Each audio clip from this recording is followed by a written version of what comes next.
Welcome to the final episode in Channel Legendarium about the 7 wonders of the ancient world. Today we'll be covering the Hanging Gardens of Babylon. Of the 7 wonders of the ancient world, 5 of them were Greek in origin. One of them, the pyramids of Egypt, was of course built by the Egyptians, while the Hanging Gardens of Babylon were built by one of the many countries of the Near East. According to legend, the Hanging Gardens of Babylon would have been the greatest gift a husband ever gave to his wife. During the 500s BC, Babylon was the greatest city in the world. Located in what is today Iraq, it had an ideal location on the Euphrates River, both for taking advantage of water resources for irrigation and agriculture, and also for dominating trade in Southwest Asia. The city of Babylon itself was built in a 12-foot square area surrounded by a 10-foot thick wall, 300 feet high in some places, and decorated with carvings of horses. Its great claim to fame was the Hanging Gardens, built by King Nebuchadnezzar.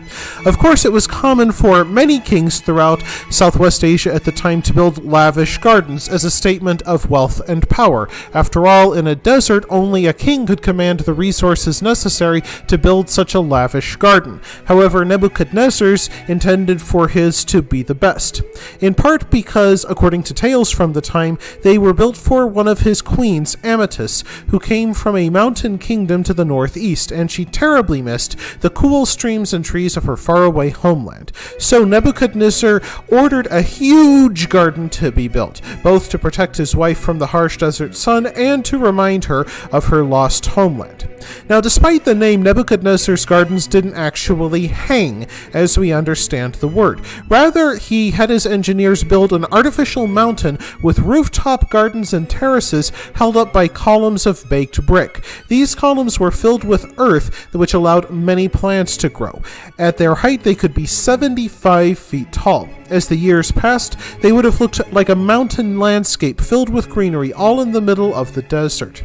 So, how did the builders of the Hanging Gardens make them bloom?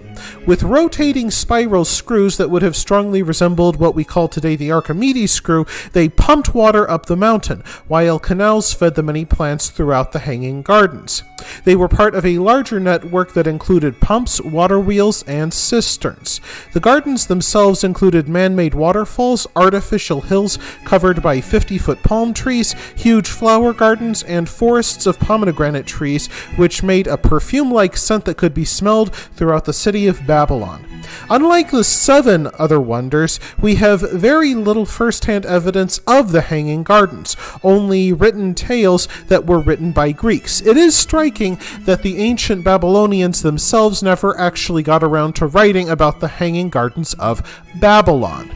So, as no clear ruins of the Hanging Gardens have been identified in ancient Babylon, this has led many to speculate that the Hanging Gardens may have simply been a myth, a tall tale told by Greek merchants and sailors who made their way into the blistering desert landscape and lived to tell the tale.